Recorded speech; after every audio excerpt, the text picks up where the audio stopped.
आज का नाही हसत? का अपेक्षा केली तशी? तर आपल्याला ते कर्मकृत आहे हे माहीतच नाही, आणि माहीत असलं तरी त्याला सुखदुःखाला भोगण्यासाठी आकुलता करतोय.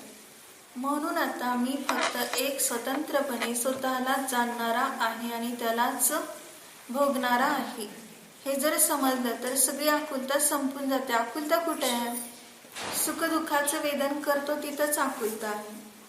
मग आता पाहायचंय आपल्याला 29 नंबरचा श्लोक आज पाहायचा आहे. न मे मृत्यू कुतो भीतिर् न मे व्याधी कुतो व्यथा नाहं बालो न वृद्धोऽहं नैवेतानि पुद्गले.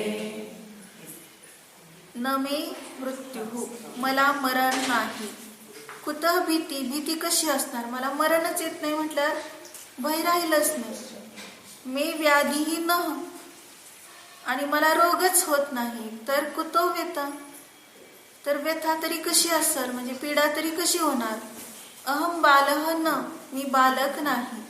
अहम वृद्धः न, मी म्हातारा नाही. तसेच युवा न, मी तरुण देखील नाही. एतानी पुद्गले, हे सर्व पुद्गलाच्या अवस्था आहे.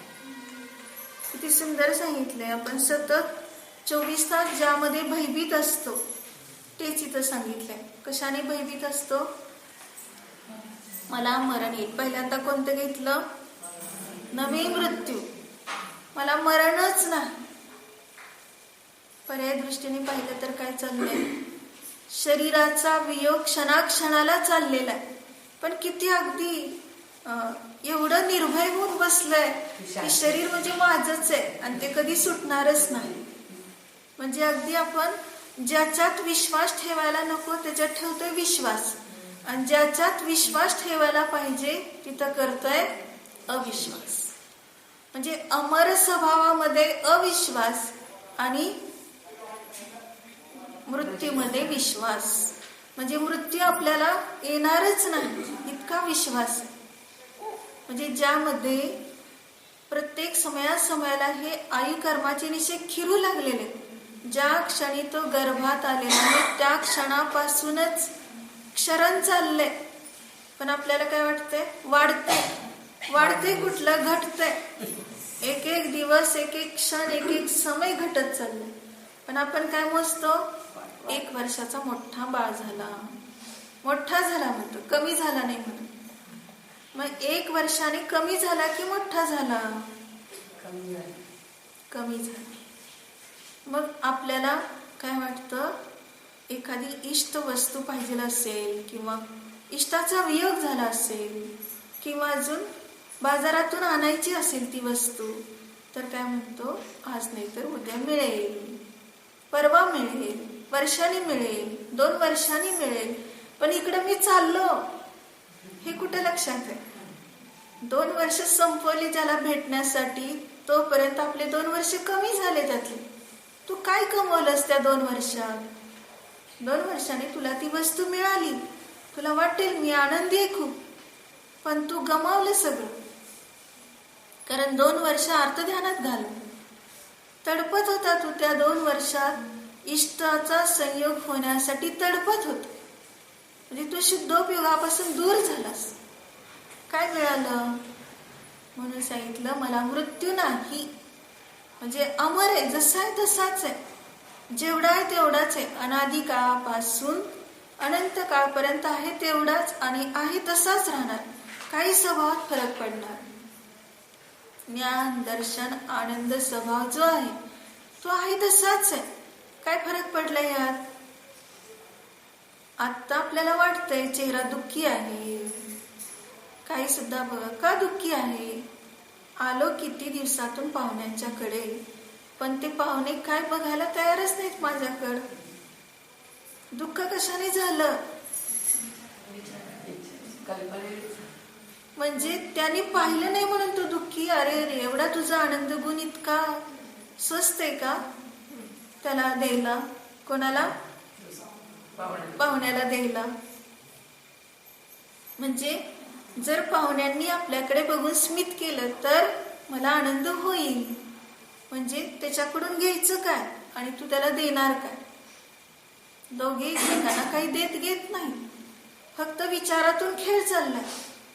म्हणून तो त्या ठिकाणी आपल्या शुद्धोपयोगाची परिणती गमावू नकोस. तू स्वतःला जाणण्यामध्ये वंचित राहू नकोस. आकुलता जेवढी करतो तेवढं अर्थध्यान आहे. आणि जर स्वभावाला जाणलं तर सर्व विभाव पलायमान. म्हणून सांगितलं ना विद्युत केश राजाची गोष्ट. कसा होता तो राजा? त्या राजाला तर जी राणी होती इतकी प्रिय होती, तिलाच कोणी जर काय केलं तर काय वाटेल? आपल्यावरच घटवायचं, त्याच्यावर कशाला? त्या राणीला जर कोणी अनिष्ट काय केलं तर आपल्याला काय वाटेल? म्हणजे आपल्या प्रिय वस्तूला तर आपण लगेच विरोध करणार त्याला. मग तसंच विद्युत केश, आपण आणि तो एकाच गटात बसलेला. पण आता आपल्याला पाहायचंय त्याने पुढे काय केलं. म्हणजे त्या माकडाने जेव्हा त्या राणीचं छातीचं विदारण केलं, रक्त वाहतंय, जखम झाली आहे, आणि लगेच ह्याने बाण काढून त्याला मारलं. हाच तर खेळ आहे अनादी काळापासून. सांगितलं ना दुःख संदोह भागितो. कुठल्या कारणाने हा दुःखाच्या समूहाला पात्र होतोय? म्हणजे योग्यता तुझ्यामध्ये फक्त अनंत चतुष्टयाची, पण ते सोडून तू आता काहीतरी करत बसलाय. सांगितलं ना पुढारी आल्यावर जसं तो मनुष्य आपल्या नातवाचं शेंबूड पुसायला जातो, तर अरे रे ते येऊन गेला की तू बघितलं नाही, शेंबूडच काढत बसला. तसे सिद्ध भगवान आपल्याकडे किती वेळा येतात, पण आपण अजून ते शेंबडापेक्षा वाईट काम करतो. विवाहातच बसले, जन्म मरणाच्या चक्रातच अडकलंय. हे पाहिजे ते पाहिजे, अजून ह्याच विचारात, अर्थध्यानात. सिद्ध भगवान कुठले येऊन गेले, किती वेळा आले? केवली भगवंतांना जेव्हा केवल समुद्घात होतो त्यावेळेला त्या लोकपुरण अवस्थेमध्ये संपूर्ण लोकाकाशात त्यांचे प्रदेश पसरतात. टच होऊन गेले प्रत्येकाला. त्यावेळेला एक समय मात्र टच झालेत केवली भगवंतांचे प्रदेश. पण आपण काय करतोय हे तेवढं सुद्धा आपल्याला पात्रता नाही झेलण्याची. म्हणजे आपण अजून विभावातच, इतक्या जवळ येऊन, आपल्या जवळ येऊन सुद्धा म्हणजे आपल्याला तिथपर्यंत जायचं नाहीये. फक्त इकडं म्हणतो समोशरणात गेलो नाही, समोशरणात जायला मिळत नाही, केवली भगवान विद्यमान नाहीत. पण केवली भगवान तुझ्या जवळ आले आणि तुझा भगवान आत्माच केवली आहे आणि त्याची तू विराधना करते पावलं पावली. परविचारात राहून ही विराधना चालली. म्हणून सांगितलं न मे मृत्यू, मला मरणच नाही. तर मरणाची चिंता कशी राहील? फक्त कुठं चाललंय ही आता आपलं हे सगळं आपलं जे चाललेलं आहे ते, मला मरण येईल काय, मी आता जगणार नाही काय, एवढ्या विचाराने अर्ध मेलाचा. आता पहिल्यांदाच काय सांगितलं, तू अमर आहेस. त्याच्यातनं काय काढायचं अंग प्रविष्ट, मी तर अमर आहे. त्या राणीला फक्त छातीला विदारण केलं तर काय झालं? शरीराला घात झाला, आत्म्याला कुठे झालं? आणि 10 प्राण तर सुरक्षित आहेत. आणि तू फक्त 10 प्राण कशासाठी घालवले? तर तिने त्याला वेदना दिली, त्याला बंदुकीने गोळी मारून त्याला मारलंस. मग त्यावेळेस काय वाटलं असेल त्या जीवाला? कुठल्या जीवाची आपण किंमत करत नाही. म्हणून हे सर्व असं उदयाला येतं. प्रत्येक ठिकाणी किती पण वैर असू देत ना, पुरोभावातलं हे वैर आहे. आणि जेव्हा मग त्यांचे भाव सांगतात ते चारण मुनी, त्यांचे गुरु, की तुम्ही पुरोभावात वैरी होता, आता वैर सोडून द्या. कुठल्या कारणाने वैर होत आहे ते काय विचारायला? तुच्छ गोष्टीने सुद्धा वैर होत आहे. आणि ते कुठपर्यंत जात आहे? पराकोटीला, अनेक भावामध्ये. म्हणजे ज्या वानरांना ह्याने गोळी मारली तोच वानर पुरोभावात कोण होता? पारधी होता. आणि विद्युत केश होता मुनी. मग त्या मुनीला ह्याने बाणाने वेधलं. कसं आहे? मुनींना बाणाने वेधलं, पण ते मुनी होते ना, साधक होते ना. मग तो राजा झाल्यावर कशाला तरी परत पानाने मारायचं? त्यावेळेस त्याचे विकारी भाव, विभाव भाव स्वाहा झाले नाहीत का त्या साधनेमध्ये? म्हणजे परत घेऊन कशाला आला तो? बरोबर त्याने वेध केला की याने त्याला मारलं. राणी निमित्त मात्र आहे, पण पुरभुवात मुनी अवस्थेत वेधलं म्हणून आता त्याने त्याला गोळी मारली. मुनी अवस्थेत झालेले सुद्धा भाव सुटले नाहीत, कारण ध्यानस्थ आहे, खूप चांगली साधना चालली आहे, 8व्या स्वर्गाचं आयुष्य बांधलंय. त्या जीवाने 8व्या स्वर्गाचं आयुष्य बांधलंय, पण थोडेसे ध्यानामध्ये संक्लेश परिणाम झाले. ह्याने मला बाणाने का वेधावं? काय फळ मिळालं त्याच? किंचित क्रोध कशाय झालाय आणि परत लगेच त्यांनी विचार केला, अरे रे, मी हे संक्लेश परिणाम करणं योग्य नाही. मी मुनी आहे, साधक अवस्था. तो जीव तर भगवान आहे, त्याला क्षमा करण्यायोग्य. मला असे भाव का झाले? चुकीच आहे. लगेच त्यांनी प्रायश्चित्त घेऊन स्वतःमध्ये राहिले. वचनाने बोललं नाही, काय नाही, प्रतिकार केला नाही. मनामध्ये फक्त कषाय उत्पन्न झाले. त्याचं फळ तेवढ्या क्षणभर झालेल्या कषायाचं फळ 8व्या स्वर्गाचं आयुष्य तुटलं, केवढ्यात पडलं आणि कुठे गेला? ज्योतिषवासी देव झाला. बघा, तेवढेच परिणाम. स्वतः परत जागरूक झालाय, स्वतःचं स्थितीकरण केलंय, परत साधना व्यवस्थित सुरळीत सुरू झाली आहे. पण तसे विचार झाले, क्रोध कशाय उत्पन्न झाला, म्हणजेच शरीराच्या ममत्वाने जिंकलं. कोणाला? विभावाचा जय झाला. आणि पराजित कोण झालं? साधना पराजित, खंडित झाली. त्याचंच फळ हे ज्योतिषवासी देव. तिथून आलाय तो विद्युत केश हा राजा, आणि आता परत त्या पारध्याच्या जीवाला म्हणजे माकडाला मारतो. जर त्यावेळेस त्याला संक्लेश परिणाम झाले नसते, तिथंच त्या शरीरावर किंचित मात्रही मोह नाही, झालं तर झालंच आहे तिथं मरण. काय तिथं परत कोण त्याला सुधारायला आलं नाही किंवा त्याचं आयुष्य परत राहिले असं पण नाही. पण परिणामातून किती चलायमान होतो हा जीव. जे होणार ते होतच असते, पण फक्त परिणाम बिघडवतो. हे आपल्या जीवनात जिवंत घटवायचे, सदैव घटवायचे. काय घडतंय? फक्त परिणामच करून चुकतोय, दुसरं काही सुद्धा नाही. मला गावाला जायचं होतं आणि मध्येच काय काढलंय ह्यांनी? परिणाम किती बिघडवलेस. गावाला तर जायला मिळालं नाहीच, आणि करावं तर लागलं जे काय करायचंय ते. मग चिडत करण्यापेक्षा हसत हसत केलं तर करावंच लागतंय ना, जायला मिळणारच नाही ना, मग कशाला संक्लेश करायचा? उलट आनंदाने, कोणती गोष्ट आनंदाने स्वीकार. बस तेवढा क्षण जिंकला, उदय आला होता, संपलं. म्हणजे आपल्याला वाटतं की मी पश्चाताप केला, मी प्रायश्चित्त घेतलं, आता माझे परिणाम चांगले झालेत. पण त्याचं केवढं फळ मिळालं? ज्योतिषवासी देव दुर्गतीमध्ये जावं. काय होईल? आपण ह्या परिणामाला घाबरत नाही. आपण किती शूरवीर, सगळ्याला घाबरतो पण परिणामाला घाबरत नाही. आणि काय सांगितलं तर कशाला घाबरू नका, फक्त परिणामाला घाबरा. आम्ही तेच करत नाही, म्हणून आपली दुर्दशा चालली. म्हणून काय सांगितलं की माझे परिणाम कधी बिघडू नयेत. मन माझे सुंदर राहो, सदैव माझे मन कसे राहो? शुद्ध उपयोगातच, उपयोग सदैव ज्ञानातच राहो. कधी सुद्धा असुरक्षित होऊ नये. ज्ञान सोडून, स्वभाव सोडून बाहेर गेलं की ते असुरक्षित आहे. मुलगा थोडासा रस्त्याला लागला की एवढं आपल्याला तळमळ होते, त्याच्या पाठीमागं पळेपर्यंत एखादी गाडी आली तर इतकं हाय हाय करतोय, रडतोय, गोंधळ घालतोय. काय होईल आता मुलाचं? पण आपल्या परिणामाचं काय होईल? बाहेर गेलेला परिणाम, उपयोग बाहेर गेला, त्याचं काय होईल? असं कधी सुद्धा तळमळ नाही.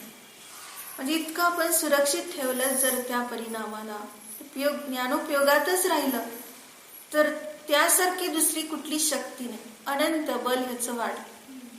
कारण उदयामध्ये क्षणिक धैर्य धारण केलं तर अनंत वीर्य हे त्याचं फळ मिळतं. म्हणून काय सांगितलं, न मे मृत्यू. मग काय सांगितलं, जर मृत्यू नाही तर काय नाही, त्याला सांगितलं कुतो भीती.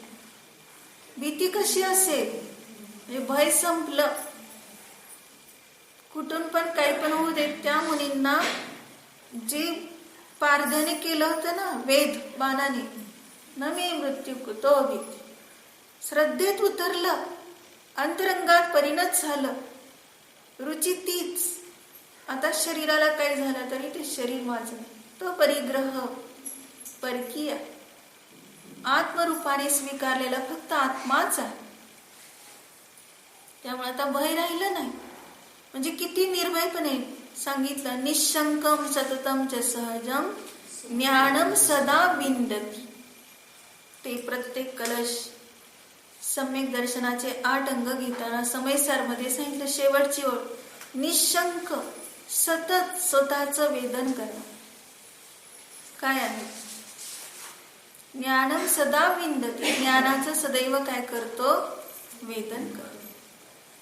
म्हणजे सदैव तो स्वतःला जाणत राहतो, ह्या शिवाय दुसरा त्याला काही सुद्धा वेगळं काही घडत नाही. कारण का तर बाहेर वेदन कशात चाललंय, अमकं झालं तमकं झालं, तो वेदतो का, बाहेरचं वेदन हे का चाललेलं आहे त्याला, तर भोगता कशाचा हे कळलं नाही. म्हणून तो सतत संयोगी भावाचं वेदन करतो आणि म्हणून संयोग तसा भेटत राहतो. संयोगी भावाचं वेदनच केलं नाही तर संयोग काय करणार आहे. म्हणून सांगितलं कुतो भीती. मग कुठलं मरण घ्यायचं, फक्त शरीराचं मरण की विभावांचं मरण.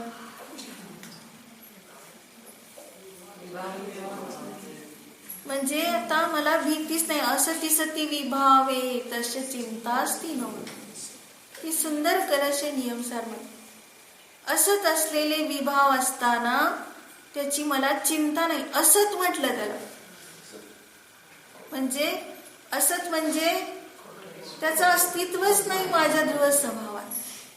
एवढं मी त्याला काय केलंय, त्याला जाणण्यासाठी, त्याला भोगण्यासाठी मी अचेतन आहे. बहिर्दुःखेश्व अचेतन, ह्याच्यामध्येच येणार आहे श्लोक, इष्टोपदेश मध्ये. बाह्य दुःखाविषयी मी कसा आहे, अचेतन आहे. म्हणजे मला किंचित मात्रही आता बाहेरच्या दुःखाविषयी किंवा कुठल्याही संयोगाविषयी किंवा कुठल्याही परकीय भावाविषयी मी त्याला तर तत्पर राहत नाही वेदन करण्यासाठी. माझी तत्परता फक्त शुद्धोपयोगासाठी आहे. नाहीतर काय होतं, लगेच इतका दक्ष असतो, म्हणतो मुलाने जर चुकीचं नातं सांगितलं, काका असताना त्याला मामा म्हटलं तर आई म्हणते, अरे हे तुझे काका आहेत, मामा नाही. तत्परता कुठे आहे, बाहेरचं सगळं ओळखायला तत्परता आहे आणि सगळं काही स्वीकारायला तत्परता आहे, पण आत्मा स्वीकारायला तत्परता नाही. म्हणून ही दुर्दशा. म्हणून काय सांगितलं की आता हे सगळे विभाव गेले, समज मरण झालं, पण कशाचं झालं, विभावांचं. म्हणून मला भीती नाही. जसं सांगितलं ना एक दृष्टांत, एक नमिता नावाची मुलगी आहे आणि ती काय करते, एका नदीवर आली आणि ती आत्महत्या करण्यासाठी तत्पर झाली. आणि एका मनुष्याने पाहिलेलं असतं, ती अशी नदीत उडी मारणार की तिला लगेच ओढून काय केलं, गाडीत घातलं. मग ती म्हणते की नाही नाही, मला मरू द्या, मला जगायचं नाही, तुम्ही कशाला मला वाचवलं, का गाडीत घातलं. मग त्यांनी काय सांगितलं, ती मेली नमिता, तुला मरायचं होतं ना, ती नमिता मेली, आता ही दुसरी तुला आश्रम मध्ये सोडतो, तू ब्रह्मचर्याने राहायचं, तुझं पुनर्जन्म आता. म्हणजे ती मेली म्हणजे विभाव गेले, ज्या कारणासाठी तू आत्महत्या करायला निघाली होती ते सगळं संपलं चक्र. आता फक्त राहिलं काय? एक आत्मस्वभाव. मग त्या आत्मस्वभावाच्या अनुसार तुला हे खाद्य देत आहे. म्हणजे तुला कुठं ठेवते सांगितलं? आश्रम. तिथं तू साधना कर, तू ज्ञान ध्यान कर, तर आपोआपच काय होणार आहे? पुन्हा त्या पर्यायाची सुद्धा आठवण येणार. म्हणजे परद्रव्यासाठी आम्ही विफल झाले. त्याने भयभीत, सगळ्याला भय आहे. फक्त भय कुठं नाही? वैराग्य मेवा भय. एक वैराग्यच आहे की तेच फक्त अभयस्थान. बाकी सगळ्या ठिकाणी काय आहे? भयभीत. म्हणून तू सदैव वैराग्य म्हणजे काय करायचं? मी माझ्या स्वरूपाने परिपूर्ण आहे, मला पराची अपेक्षाच नाही.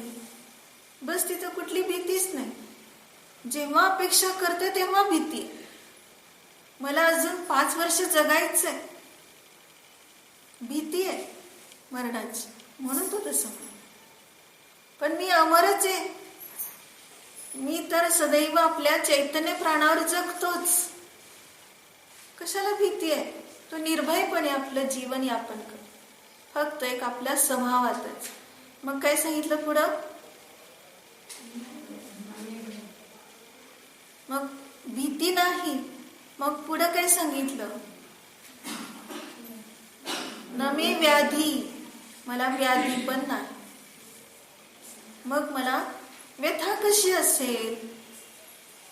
काय काय लक्षात घ्यायचंय? पहिल्यांदा मृत्यू नाही सांगितलं, नंतर काय सांगितलं? व्याधी नाही, म्हणजे रोग होत नाही. शरीराची रोग, मरण नाही म्हणून भीती नाही, ते सांगितलंय की.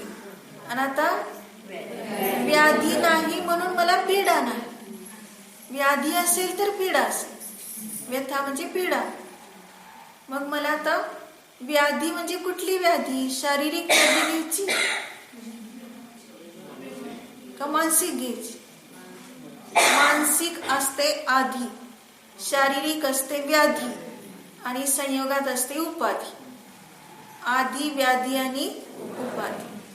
मग इथं सांगितलं मला व्याधी नाही म्हणजे रोग नाही, भव रोग नाही, भाव रोग नाही. सगळ्या रोगामध्ये अंतर्भूत झाले. भवरोग कशाने झाले? तर भाव रोगाने भवरोग झाले. मग मी शुद्धोपयोगातच राहिलो तर कुठली व्याधी मला? आणि मला कसली पीडा? जे शरीराच्या पीडेचं तू वेदन करतोय, म्हणजे किती तुच्छ भावात अडकले. शरीर तर क्षणाक्षणाला पीडा देणार आहे. क्षणाक्षणाला भूक लागते, तहान लागते, थंडी वाजते, उष्णता होते, वारा लागतोय, थंडीने गारठून जातंय, किंवा अजून काय होतंय, खडबडीत लागतंय, मऊ स्पर्श नाही, चालायला नको वाटतंय. आणखीन काय? त्या शरीराचं विचारा तेवढे थाट वेगळेच आणि थोडेच. मग काय? त्या शरीरासाठी 24 तास सेवेला हजर. एका भवात नाही, किती भवात? अनंत भव झाले आतापर्यंत. आणि तरी सुद्धा त्याला अजून थकवा आलेला नाही शरीराची सेवा करायला. म्हणजे चांबड्याची सेवा कर.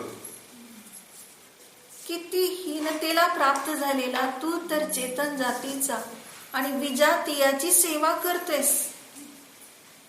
म्हणजे आपल्याला थोडी सुद्धा गुलामी वाटत नाही. एखाद्या रत्नत्रयधारीची सेवा केली तर वाटतं किती माझा वेळ फुकट चाललाय आणि किती त्यांची सेवा करावी लागते. कसले हे वृद्ध आहेत, कसले रोगी आहेत, कसला संयोग भेटलाय. अरे ह्या शरीरापेक्षा किती सुंदर तुला भाग्याने मिळाले सेवा करायला हे आयतन, आणि त्याच्यातनं तुझ्या आत्म्याची तू सेवा करतोय, तरी सुद्धा अजून तुला काय वाटतंय? शरीराचा मोह वाटतो. कारण शरीराची देखभाल करायला वेळ मिळाला. म्हणजे त्यांनी आपल्याला रत्नत्रयधारीने एवढा उपकार केलाय. तिथं सांगितलं ना, सहस्र रश्मीला जेव्हा रावणाने बांधलं म्हणजे त्या युद्धामध्ये सहस्र रश्मीला काय करायचं होतं, ते आपल्या लंकेच्या ज्या स्थानात त्यांनी प्रवेश केलाय तिथनं हाकलून द्यायचं. आणि दोघे बलवान असतात तोपर्यंत युद्ध करतात आणि शेवटी कुणाचा तरी पराजय असतोच, पण रावणाने सहस्र रश्मीला बांधून टाकलं. हे अवधी ज्ञानाने त्यांचे गृहस्थ अवस्थेतले पिता चारण मुनी झालेले त्यांनी अवधी ज्ञानाने जाणलं. सहस्र रश्मी बांधला गेलेला आहे, पण त्याला मुनी होण्याचे उत्कृष्ट भाव आहे, हे अवधी ज्ञानाने जाणलं. आणि ते रावणाकडे येऊन काय म्हणतात, रावण सुद्धा इतका उत्कृष्ट भक्तिमान आहे देवशास्त्र गुरुच्या विषयी. त्या मुनींना पाहिलं की एवढा आदराने नमस्कार करतोय, स्तुती करतोय आणि खूप म्हणजे मी किती तुच्छ आहे, किती भोगात अडकलोय आणि कसं मी युद्ध करतोय, म्हणजे सगळं तो प्रतिक्रमण करत असतो. आणि ते मुनी म्हणतात सहस्र रश्मीला सोडून दे, त्याला मुनी होण्याची इच्छा, एवढंच फक्त मी सांगण्यासाठी आलो. मग त्यावेळेस लगेच ते म्हणाले तुमची जशी आज्ञा असेल ते मी स्वीकारी करतो, ह्या क्षणातच सोडून दे. आणि सहस्र रश्मीला सोडताना परत आता तो मुनी होणार हे ऐकलं ना.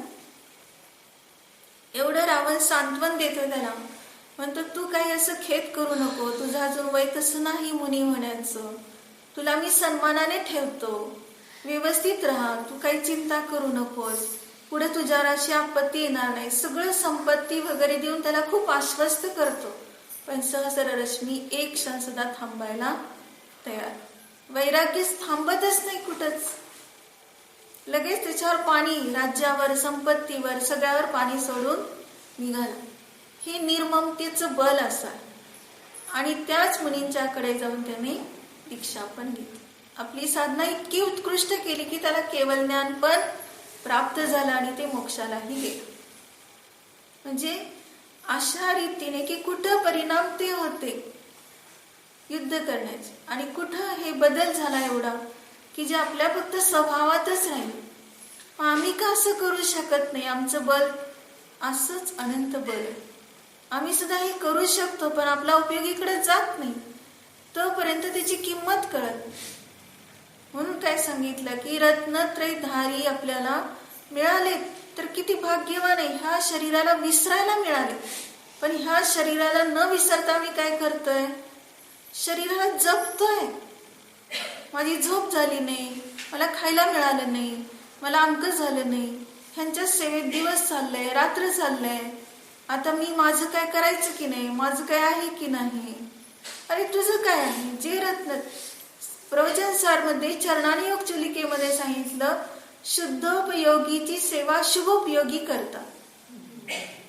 ते मुनी शुद्धोपयोगीची का सेवा करतात, तर शुद्धात्म त्राणवृत्ती काय सांगितलं, आपल्या शुद्धात्म्याचं रक्षण करण्यासाठी ते सेवा करतात.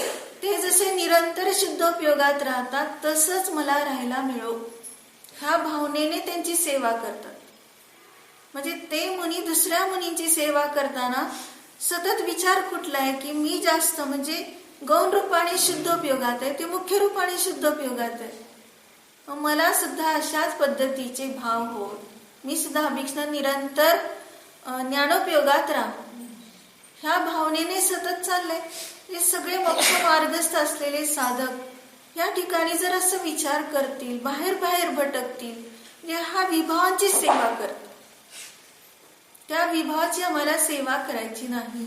इतकं प्रत्येक समय जर आम्ही ह्या आयतन स्थानात येऊन विभावातच प्रवेश करत असो आणि स्वभावापासून वंचित होत असो तर ह्यासारखं दुसरं कुठलं दुर्भाग्य नाही. म्हणून पीडा कोणती आहे, काय सांगितलं, व्याधी, हा भावरोग जडलाय तुला आणि तीच तुला पीडा आहे.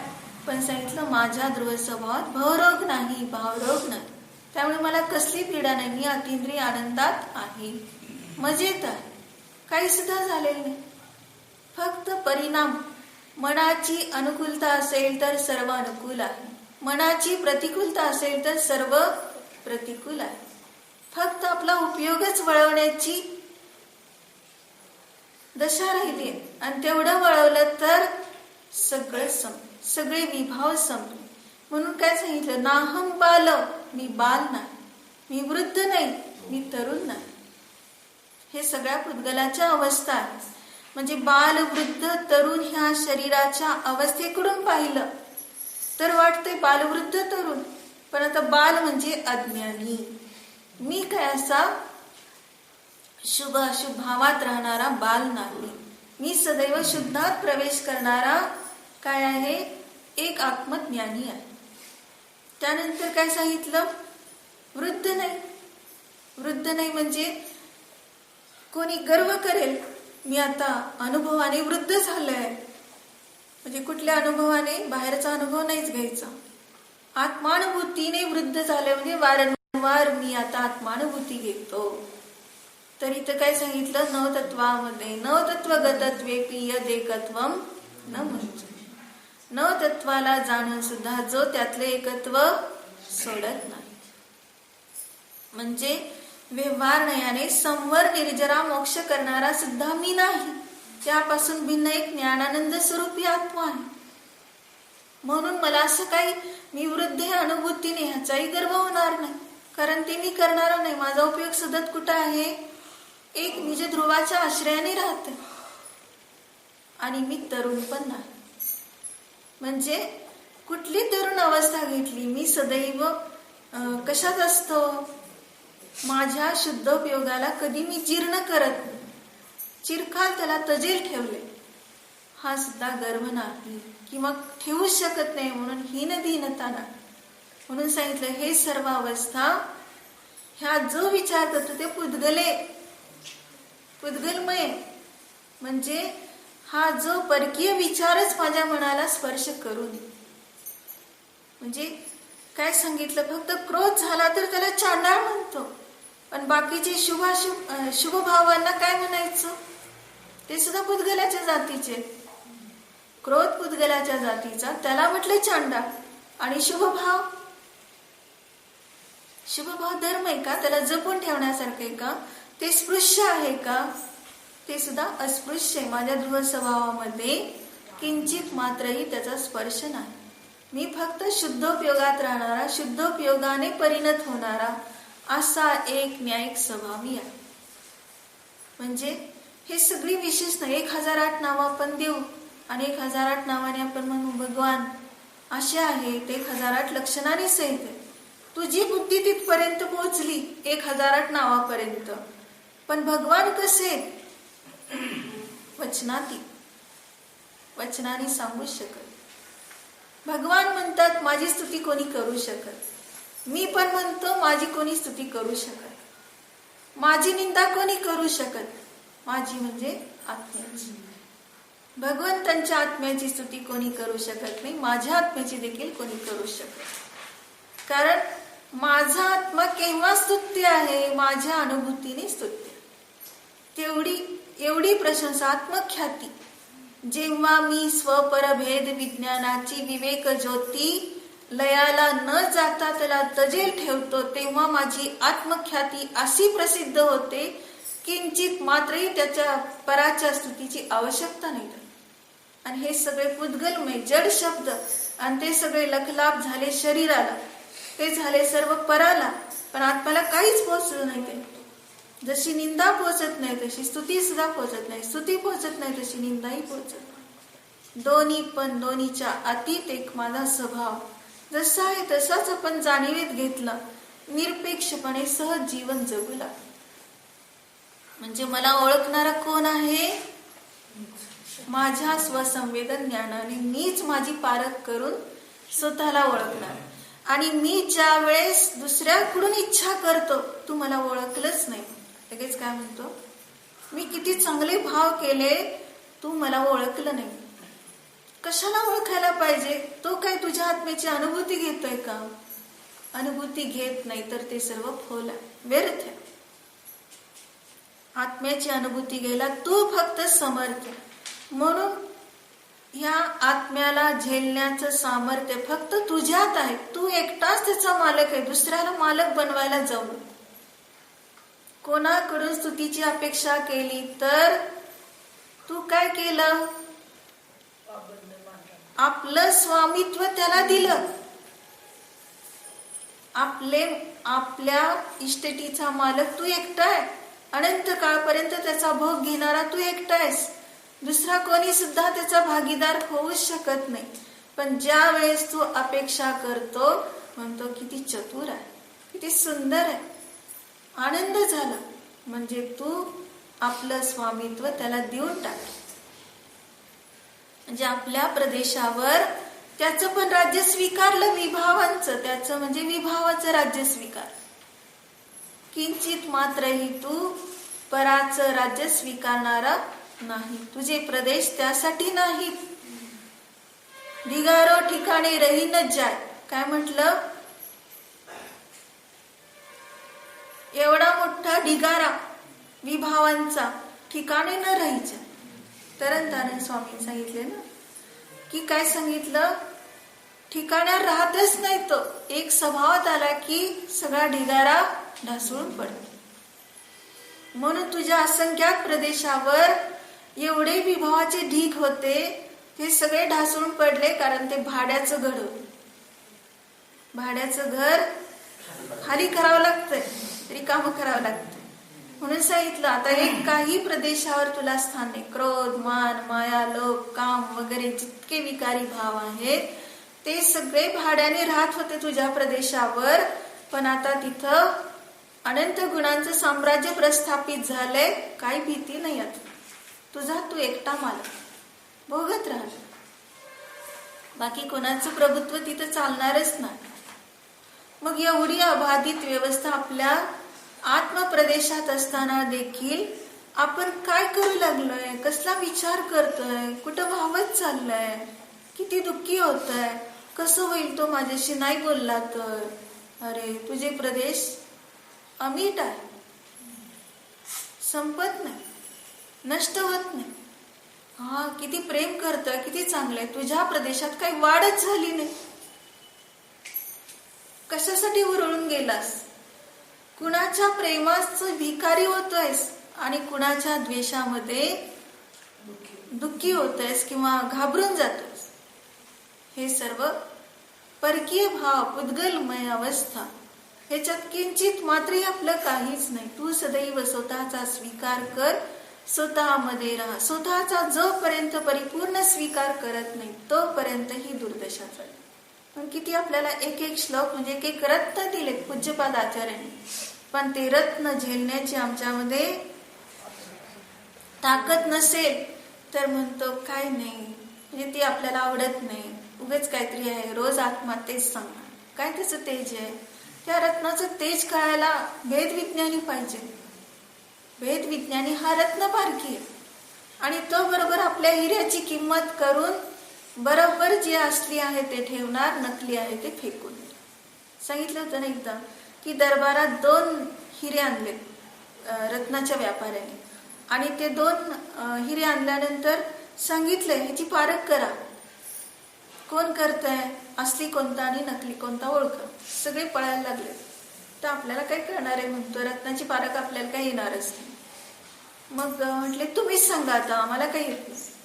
ते म्हटले तर उद्या दुपारी सगळेजण.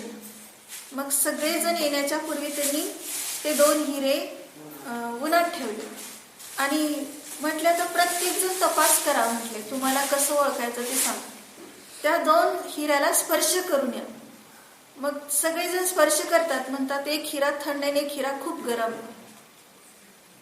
म्हटले कळलं का त्यातला कुठला असली आणि कुठला नकली येते? एवढ्या उन्हामध्ये सुद्धा जो थंड राहिला तो असली आणि जो गरम झाला तो नकली.